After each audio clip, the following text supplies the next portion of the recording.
करोड़ की आबादी उत्तर प्रदेश में रह रही है, लेकिन 25 करोड़ की आबादी के बाद भी अगर आप देश के अंदर अन्य राज्यों की तुलना में देखेंगे तो एफआरबीएम की जो सीमा है ये 3.5 है, उत्तर प्रदेश 2.86 पर अपने वित्तीय अनुशासन को बनाए रखने में सफल हुई है। यह एक बेहतरीन स्थिति किसी भी राज्य के लिए हो सकती है और वह हम लोगों ने प्रदेश के अंदर यहां पर इन कार्यों को किया है। प्रदेश के अंदर जो मैंने पहले भी कहा कि मूल बजट में एक बड़ी राशि कैपिटल एक्सपेंडिचर के रूप में हम खर्च कर रहे हैं, जो प्रदेश के अंदर डेवलपमेंट की गति को आगे बढ़ाने में सहायक रहा है और इन चीजों को एक नई गति देने में भी हम लोगों ने उसके माध्यम से सफलता प्राप्त की है। महोदय, हम इस बात को अक्सर इस बारे में कहते हैं कि प्रधानमंत्री मोदी जी के नेतृत्व में इस देश ने एक नए भारत का दर्शन कराया है। एक नया भारत जो भारत की 140 करोड़ जनता की आकांक्षा का प्रतीक बना है। दुनिया के हर क्राइसिस मैनेजमेंट में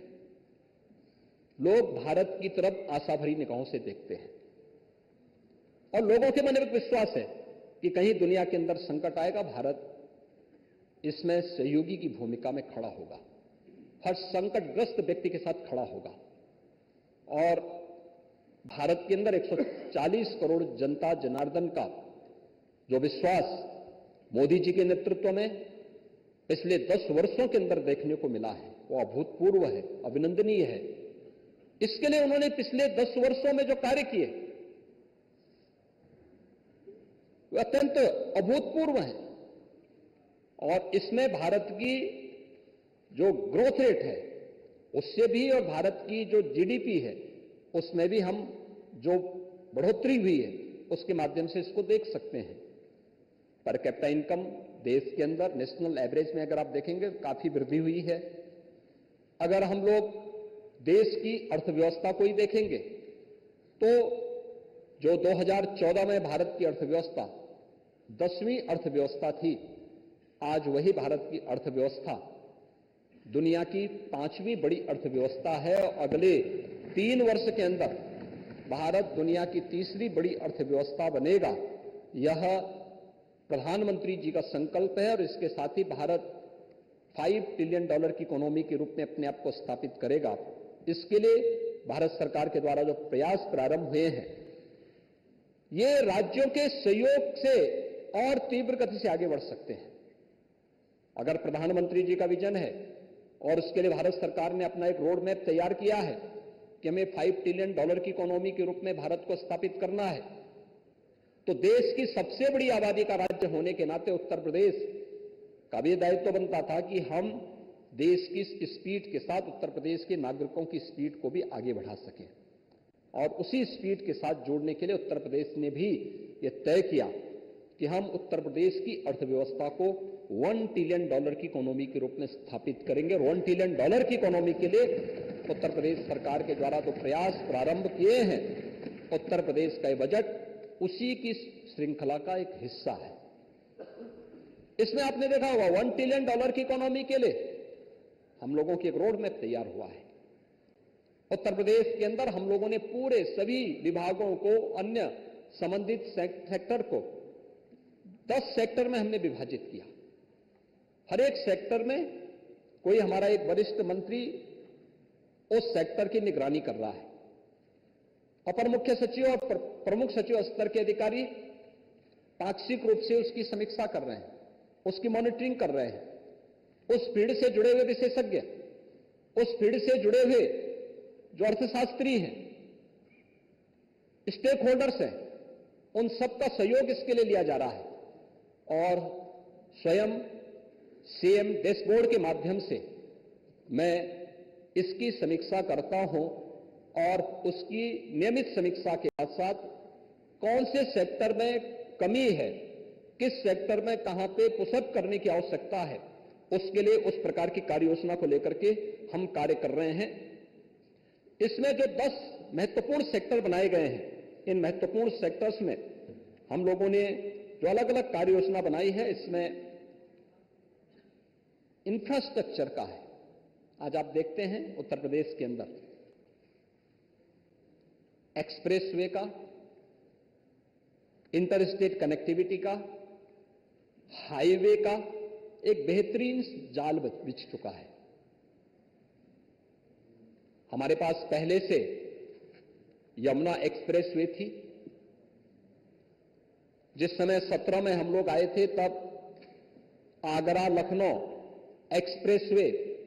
अपने बनने के अंतिम चरण की ओर थी। पिछले 7 वर्ष के अंदर हम लोगों ने कई एक्सप्रेसवे बनाए, जिसमें स्टेट गवर्नमेंट ने भी और केंद्र सरकार ने भी सहयोग किया, जिसमें दिल्ली मेरठ 12 लेन का एक्सप्रेसवे भारत सरकार के सहयोग से प्राप्त बना है। पूर्वांचल एक्सप्रेसवे ये अपने यातायात के लिए पूर्वी उत्तर प्रदेश को प्रदेश की राजधानी लखनऊ से जोड़ रहा है। बुंदेलखंड एक्सप्रेसवे या दिल्ली आगरा एक्सप्रेसवे के माध्यम से प्रदेश की राजधानी और देश की राजधानी को जोड़ने का, बुंदेलखंड को जोड़ने का एक माध्यम बना है, जो वहां की अर्थव्यवस्था की एक बैकबोन बनकर के आगे बढ़ रहा है। प्रदेश के अंदर गंगा एक्सप्रेसवे, जिसके बीजीएफ के लिए इस सप्लीमेंट्री बजट में हम लोगों ने धनराशि की मांग भी की है। हमारा प्रयास है कि प्रयागराज कुंभ 2025 में हम गंगा एक्सप्रेसवे को उससे पहले मेन कैरिजवे को बना करके तैयार करें और दिसंबर 2024 का हम लोगों ने टारगेट दिया है कि मेन कैरिजवे को आप इसको बना करके तैयार करिए, जिससे प्रयागराज कुंभ के दौरान इसका उपयोग पश्चिमी उत्तर प्रदेश से पूर्वी उत्तर प्रदेश को जोड़ने के लिए और प्रयागराज को जोड़ने के लिए एक बेहतरीन माध्यम मिल सके। इस पर हमारी कार्रवाई आगे बढ़ रही है। इसके अलावा Gorakhpur link expressway, Ballia link expressway के साथ ही हम लोग चित्रकूट लिंक एक्सप्रेसवे पर शाहजहांपुर से फर्रुखाबाद होते हुए आगरा लखनऊ एक्सप्रेसवे को जोड़ने के लिए एक नई एक्सप्रेसवे पर कार्य हमारा बहुत शीघ्र प्रारंभ हो रहा है। सर्वे के कार्य पूरे हो चुके हैं। इस कार्यक्रम को भी हम आगे बढ़ाने जा रहे हैं और आगरा लखनऊ एक्सप्रेसवे को पूर्वांचल एक्सप्रेसवे से जोड़ने की कार्रवाई को भी सरकार आगे बढ़ाने जा रही है, जिससे जो एक्सप्रेसवे के पीछे की सरकार की मंशा है उस एक्सप्रेसवे को हम तेजी के साथ आगे बढ़ा सकें। इंटर स्टेट कनेक्टिविटी को, जितने भी हमारी इंटर स्टेट कनेक्टिविटी है, ये नेपाल से जुड़े हुए मार्ग हों, बिहार से हों, झारखंड छत्तीसगढ़ से जुड़े हुए हों, मध्य प्रदेश या राजस्थान से जुड़े हुए हों, या फिर हरियाणा या उत्तराखंड या दिल्ली से जुड़े हुए सभी 4 लेन की कनेक्टिविटी हो और यहां पर उत्तर प्रदेश सरकार का एक तोरण द्वार आगंतुकों का स्वागत करता हुआ दिखाई दे। अगर नेपाल की सीमा पर है तो राज्य नहीं, देश भारत नेपाल मैत्री द्वार उनका स्वागत करें। इसकी तैयारी, इस पर कार्य प्रारंभ हो चुके हैं। अगर बिहार या अन्य राज्यों के साथ में है तो उत्तर प्रदेश और राज्य की मैत्री द्वार के रूप में उसकी पहचान होगी। इस कार्य को हम लोगों ने आगे बढ़ाया है। 4 लेन की हर जिला मुख्यालय 4 लेन से जुड़े, तहसील मुख्यालय 4 लेन के साथ जुड़े, ब्लॉक मुख्यालयों को 2 लेन के साथ हम जोड़ सकें। इस पर कार्य तेजी के साथ या तो पूरे हो चुके हैं या हो रहे हैं। हाईवे, वर्ल्ड क्लास हाईवे का निर्माण यहां पे बन रहा है। लखनऊ से कानपुर के बीच में ग्रीनफील्ड एक्सप्रेसवे भारत सरकार के सहयोग से बन रहा है और भी अन्य कार्य तेजी के साथ जहां यहां एक्सप्रेसवे के रूप में, हाईवे के रूप में बने हैं, इंफ्रास्ट्रक्चर के रूप में बने हैं, वहीं पर उत्तर प्रदेश ने एयर कनेक्टिविटी के लिए अब तक हमारे 4 इंटरनेशनल एयरपोर्ट और 11 डोमेस्टिक एयरपोर्ट वर्तमान में क्रियाशील हैं और बहुत शीघ्र हम लोग 5वां इंटरनेशनल एयरपोर्ट जेवर को भी क्रियाशील करने जा रहे हैं। ये दुनिया का यानी एशिया का सबसे बड़े इंटरनेशनल एयरपोर्ट में से एक होने जा रहा है, जो उत्तर प्रदेश की इकोनॉमी के लिए बहुत बड़ी उपलब्धि होगी। उत्तर प्रदेश के अंदर इस फील्ड में हम लोगों ने और भी अन्य तमाम कार्य प्रारंभ किए हैं और मुझे लगता है कि यह मार्गों के साथ साथ उत्तर प्रदेश के अंदर हम लोगों ने वाटरवे का निर्माण भी, वाराणसी से हल्दिया के बीच में वाटरवे सफलतापूर्वक कार्य कर रहा है, लेकिन अयोध्या से हल्दिया के बीच में जोड़ने की कार्रवाई को भी हम आगे बढ़ाने के लिए सर्वे के कार्य को आगे बढ़ाने जा रहे हैं। और उत्तर प्रदेश उन राज्यों में है जिन्होंने वाटरवे अथॉरिटी का निर्माण राज्य के अंदर करते हुए जल मार्गों की संभावनाओं को भी गति देने की कार्रवाई को आगे बढ़ाया है। प्रदेश के अंदर अच्छी क्वालिटी की सड़कें बने, नई तकनीक का इसमें उपयोग किया जा सके, फुल डेप्थ रिक्लेमेशन एफडीआर पद्धति का भी उपयोग करने वाला देश का पहला राज्य उत्तर प्रदेश है, जिसमें ग्रामीण क्षेत्र में हम लोगों ने इसको अपनाया था और 5,500 किलोमीटर के मार्ग इसके माध्यम से बने थे। इसमें सड़क की टिकाऊपन भी होता है, लेकिन उसकी लागत में 25% की गिरावट भी आती है, यानी लागत 25% कम होता है, लेकिन मार्ग किसी भी अन्य पद्धति से बनाए जाने वाले मार्ग की तुलना में ज्यादा टिकाऊ होता है। यह कार्य हम लोगों ने यहां पे किया है। हम लोगों ने प्रदेश के अंदर आपने देखा होगा कि बुंदेलखंड में हम बीडा का निर्माण करने जा रहे हैं और बीडा के लिए 36,000 एकड़ लैंड में ये बीडा का निर्माण हो रहा है। 46 वर्ष के बाद नोएडा की तर्ज पर एक नया औद्योगिक शहर बसाने की कार्रवाई और बुंदेलखंड क्षेत्र के भी कायाकल्प करने की दिशा में सरकार के द्वारा बनाए गए प्रयास का ये हिस्सा है। आरआरटीएस जो रैपिड रेल दिल्ली से मेरठ के बीच में प्रारंभ हुई है, आप देख सकते हैं पहले दिल्ली और मेरठ के बीच की दूरी कम होने के बाद भी कितना समय लगता था, 3.5 से 4 घंटे का समय लगता था। आज 12 लेन का एक्सप्रेसवे भी हो गया और रैपिड रेल भी प्रारंभ हो चुकी है। रैपिड रेल चलने से या 12 लेन का एक्सप्रेसवे चलने के बाद अब यह दूरी मात्र 40 से 45 मिनट में इस दूरी को पूरा किया जा सकता है और पश्चिमी उत्तर प्रदेश के अंदर इसके माध्यम से काफी चीजें आगे बढ़ी हैं और अच्छे ढंग से हमने इसको किया है। ये सभी कार्यों को आगे बढ़ाने का कार्य हम लोगों ने इंफ्रास्ट्रक्चर के लिए प्रदेश के अंदर और भी स्तर पर इन कार्यों को आगे बढ़ाने का कार्य किया गया है, जिसके बारे में एक संक्षेप में मैंने कहा कि जिसकी मॉनिटरिंग लगातार मुख्यमंत्री कार्यालय के द्वारा और सीएम डैशबोर्ड के माध्यम से भी इसकी मॉनिटरिंग की जा रही है। मैन्युफैक्चरिंग के लिए हम लोगों ने जो कार्य प्रारंभ किया है, इसमें भी एफडीआई की जो नई पॉलिसी हमारी है, इसमें इसके साथ ही हम लोगों ने 27 सेक्टोरियल पॉलिसीज भी प्रदेश के अंदर बनाई है। एमएसएमई के जो उत्पाद हैं उसकी मार्केटिंग और उसकी ब्रांडिंग के लिए इंटरनेशनल ट्रेड फेयर का आयोजन भी गत वर्ष से हम लोगों ने लगाना प्रारंभ किया है। प्रदेश के परंपरागत उत्पादों के लिए ओडीओपी की योजना को भी हम लेकर के आए हैं। प्रदेश के अंदर परंपरागत जो हमारे अन्य जो प्रदेश के अंदर हस्तशिल्पी हैं, कारीगर हैं, इन सभी के लिए हम लोगों ने प्रदेश के अंदर जो कार्य प्रारंभ किया है, उनके लिए पीएम विश्वकर्मा योजना और प्रदेश के अंदर विश्वकर्मा श्रम सम्मान योजना के माध्यम से उनकी ट्रेनिंग, उनको प्रधानमंत्री मुद्रा योजना, मुख्यमंत्री स्वरोजगार योजना जैसी योजनाओं के साथ जोड़ने के साथ ही आर्थिक स्वावलंबन की ओर अग्रसर करने के समय एक प्रयास प्रारंभ हुआ है। निजी क्षेत्र में भी औद्योगिक पार्क का निर्माण हो, इसके लिए 11 फ्लैश पार्क के निर्माण की कार्रवाई को अब तक हम लोग स्वीकृति दे चुके हैं, जिससे छोटे छोटे पार्क बन सकें और उसके माध्यम से औद्योगिक निवेश की संभावना वहां पर निजी क्षेत्र के माध्यम से बन सके। यह एक नई संभावना को हम लोग प्रदेश के अंदर आगे बढ़ाए हैं। रेडीमेड गारमेंट्स के लिए एक नई योजना लेने के साथ ही लखनऊ हरदोई के बीच में पीएम श्री टेक्सटाइल पार्क के निर्माण की कार्रवाई हो रही है, जो लगभग 1000 एकड़ क्षेत्रफल में बनाया जा रहा है, जिसमें अत्याधुनिक टेक्सटाइल की वहां पर तकनीक के साथ ही उद्योग लगाने की कार्रवाई को भी आगे बढ़ाने का कार्य हो रहा है। प्रदेश के अंदर ओडीओपी की योजना को प्रोत्साहित करने का परिणाम क्या है? सच्चाई तो क्या है? अगर सच्चाई पे मैं बोलूंगा तो हो सकता है कि हमारे समाजवादी पार्टी के सहयोगियों को अच्छा न लगे, लेकिन सच्चाई ये थी कि ये परंपरागत जो हस्तशिल्पी थे, कारीगर थे, जो उद्योग थे, 2017 के पहले यह दम तोड़ रहा था। चाहे वह मुरादाबाद का पीतल का उद्योग रहा हो, भदोही का कारपेट का उद्योग रहा हो,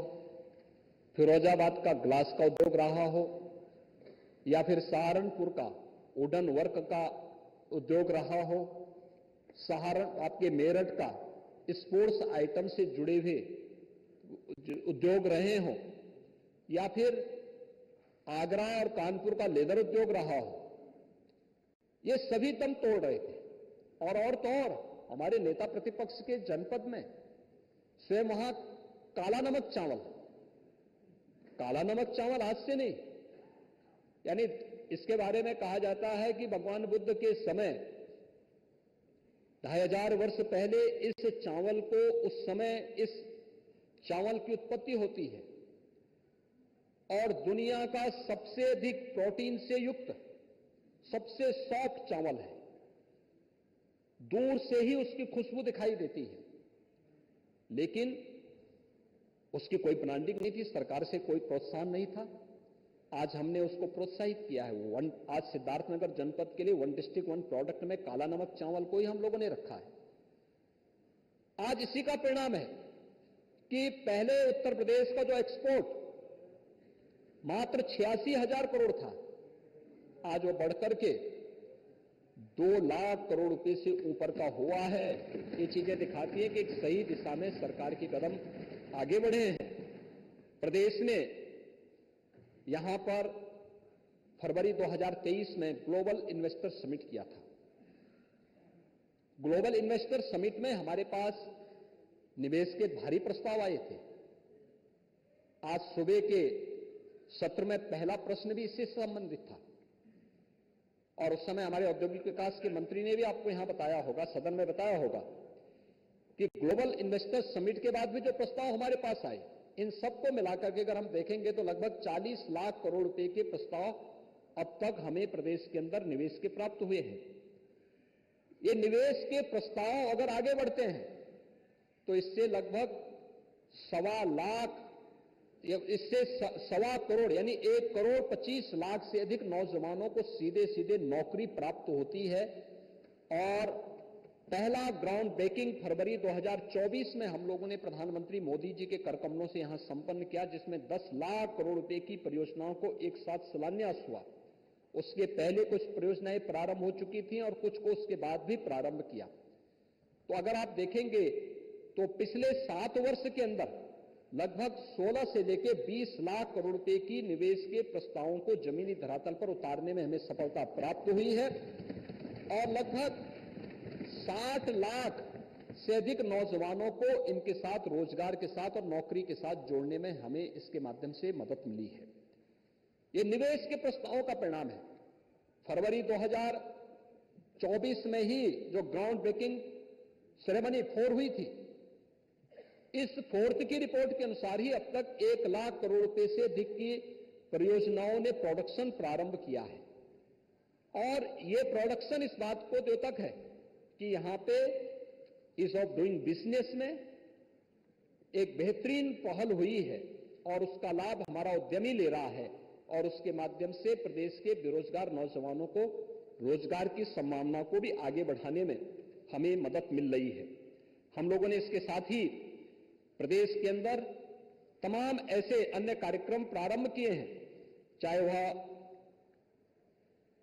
अन्य विभिन्न प्रकार के कार्यक्रमों को आगे किया, डाटा सेंटर हब के रूप में उत्तर प्रदेश को विकसित करने का हो, लखनऊ को आर्टिफिशियल इंटेलिजेंस की सिटी के रूप में उसको आगे बढ़ाने के कार्यक्रम का हो, उत्तर प्रदेश स्टार्टअप पॉलिसी के अंतर्गत उत्तर प्रदेश इनोवेशन फंड के गठन की कार्रवाई का हो, ये सभी आगे बढ़ाने की कार्रवाई हो रही है। और आपने कहा गांवों के लिए क्या, तो प्रदेश सरकार ने इसीलिए अपने शासकीय कार्यालयों के साथ साथ ग्राम पंचायतों में भी हम वाईफाई की सुविधा उपलब्ध करा सकें, ई ऑफिस की प्रणाली को हम विकसित कर सकें, नई इंडस्ट्रियल पॉलिसी के अंतर्गत जिन लोगों ने यहां पे निवेश किया है उनका इंसेंटिव उन्हें प्राप्त हो सके, इसके लिए भी हम लोगों ने इस अनुपूरक बजट में उसका प्रावधान किया है। प्रदेश के अंदर